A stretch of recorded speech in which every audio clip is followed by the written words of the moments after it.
Betul. Sampai di profilnya.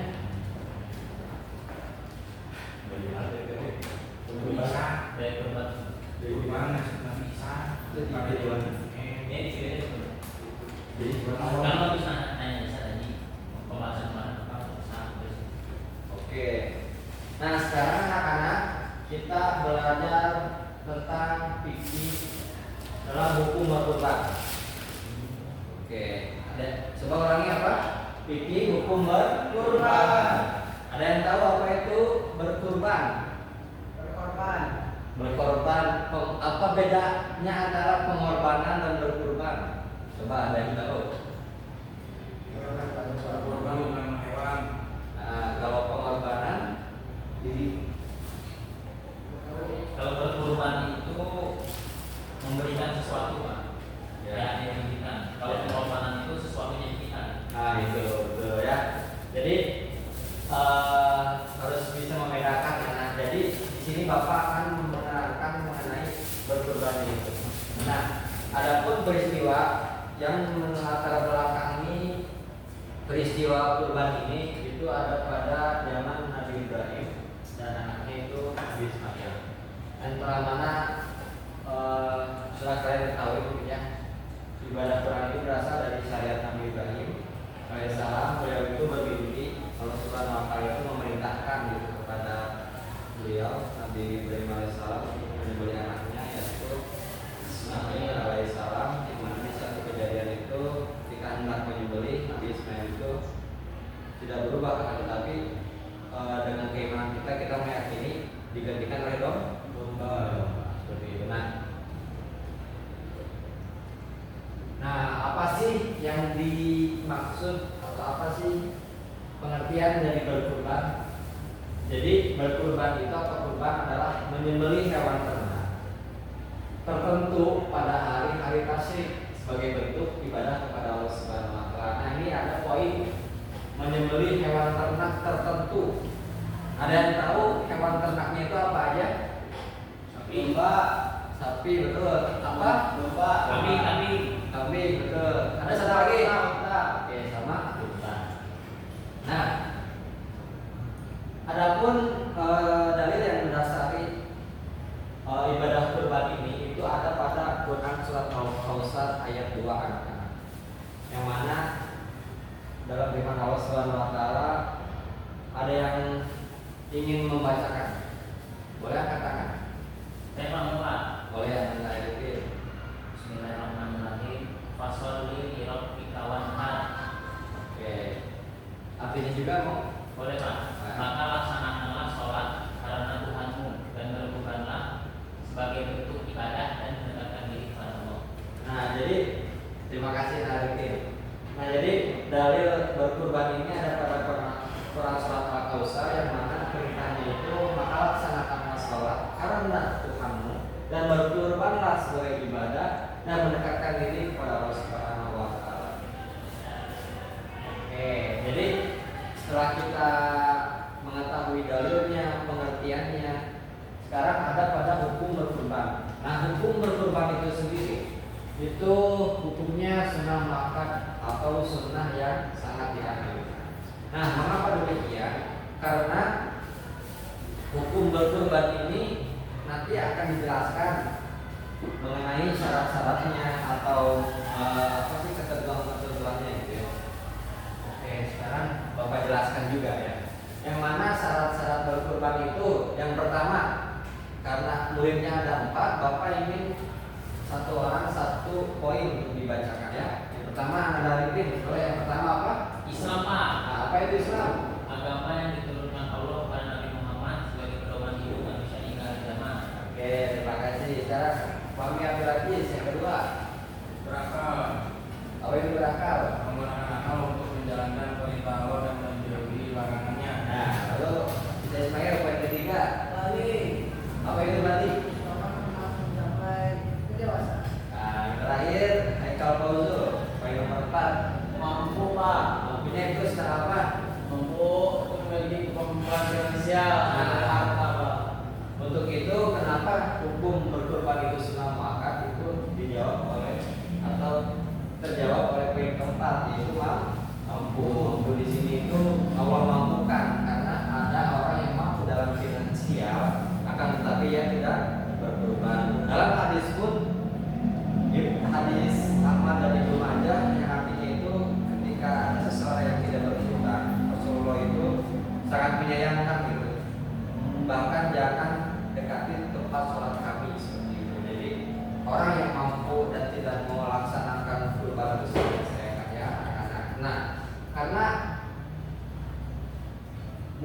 sudah pada lelah ya, berarti kalian juga mungkin ada yang begadang malamnya, ada yang begadang malam ini, Pada malam malam, kalau enggak nonton bola mungkin ya.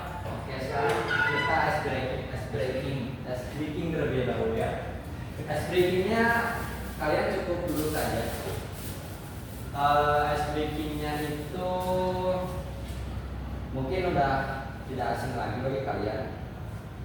Ice breakingnya itu dari bapak lupa ya, udah cukup berumur bapak nih.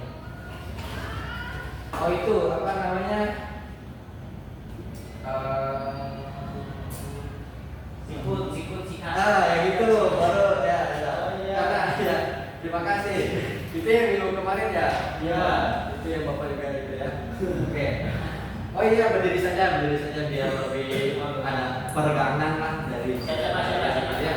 Coba berhadapan-hadapan ya, berhadapan di sini untuk melihat wajah kegantengan teman-teman kalian juga ya. Oke. Ketika bapak bilang sikut, ini apa?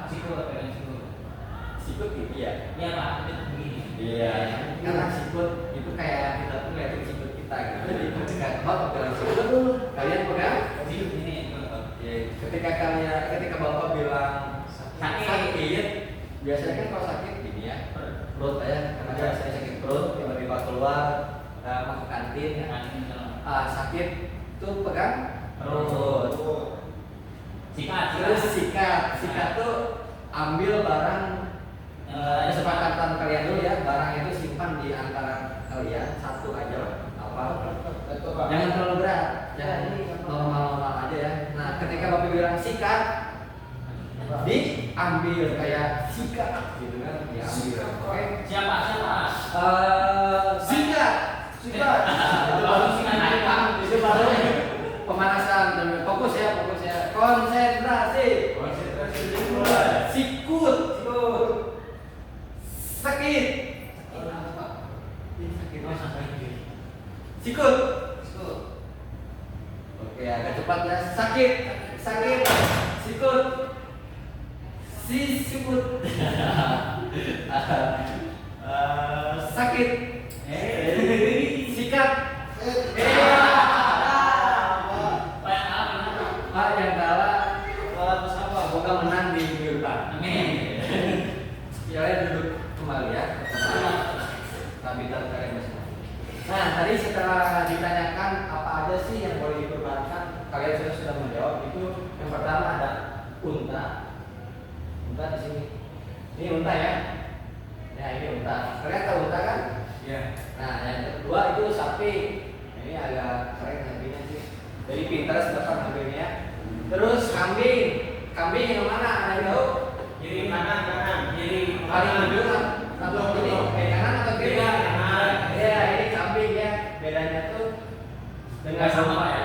Ada yang tahu kenapa bisa Tanduk. Dari tanduk ya, kalau domba tuh tanduknya lebih gede dan panjang. Kalau kambing itu kadang minim tanduk, kadang nggak ada gitu. Tapi telingannya panjang.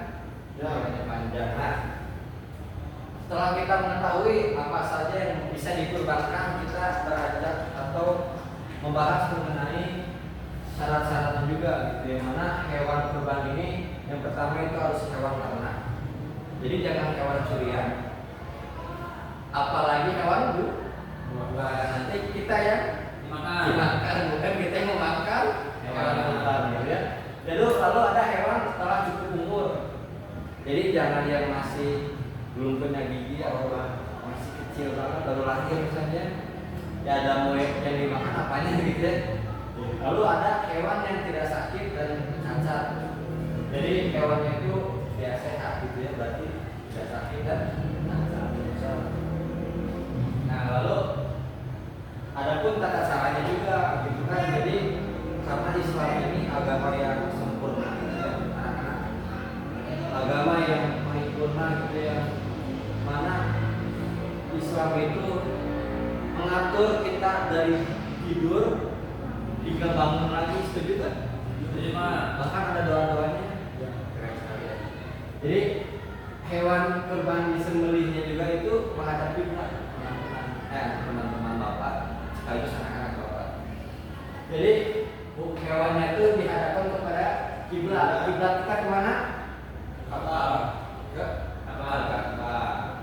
Lalu menggunakan pisau yang tajam dan tidak tumpul. Jadi pisaunya itu jangan yang tumpul, kasihan. Jadi pakai pisau juga ya, jangan pakai silet. Pak, misalnya silet kita tajam pak, kecil. Jadi senormalnya aja kita menyembelih doang itu tidak menyakiti. Jadi ketika kalian misalnya meninggal tuh pengen yang enak atau yang tidak enak. Nah kita juga harus beri hewan juga gitu. Hewan juga kasihan gitu kalau misalnya disiksa terlebih dahulu gitu, kayak ada hak asasi hewan apa ya? iya asasi hewan gitu. Tapi bagi hewan-hewan itu juga gitu. Nah lalu membaca basmalah, takbir dan doa. Nah di sini ada yang tahu secara simpelnya saja doa menyembelih. Oke, itu gitu kita hafalkan bersama-sama ya. Yaitu doanya Bismillahirrahmanirrahim Allahu Akbar. Coba ulangi. Bismillahirrahmanirrahim Allahu Akbar. Coba ulangi Naisa. Bismillahirrahmanirrahim. Oke, Bismillahirrahmanirrahim Allahu Akbar. Nah, jadi itu telah menyebutkan basmalah, takbir dan doa juga. Nah, oke, tadi ada kesalahan dikit ya. Mungkin Bapak lagi ngerjain PowerPoint kan kemarin. Nah, ada pertanyaan nih dari Bapak sebelum kalian bertanya juga ya. Ada studi kasus ketika seorang mampu berkurban akan tetapi tidak melaksanakan kurban. Nah, itu seperti apa pandangan kalian? Ada yang bisa memberikan tanggapan? Satu kata, dua kata. Dosa. Dosa. Nah, Arifin? Makanya pak, tidak ada kurban dan mampu. Iya, tapi mampu. Gak apa-apa karena bukan kewajiban. Tapi sangat sayangkan ya. Jangan saya. Nah, Iya. nah jadi apa? Anak Arifin ingin Udah pak, tadi ini. Udah. lanjut ya. Ternyata sudah beres. Alhamdulillah ya. Alhamdulillah pembelajaran hari ini telah selesai. Karena tadi kita dimulai dengan doa, kita akhiri juga dengan doa ya. Akan tetapi sebelum ditutup, Bapak mengapresiasi dulu kepada kalian semua tentang kalian. Ya, karena kalian tuh hebat gitu. Kalian menerima banyak materi, sedangkan Bapak kan cuma mengajar fikih saja. Gitu kan kalian mah selain dari fikih kan belajar apa aja kalian?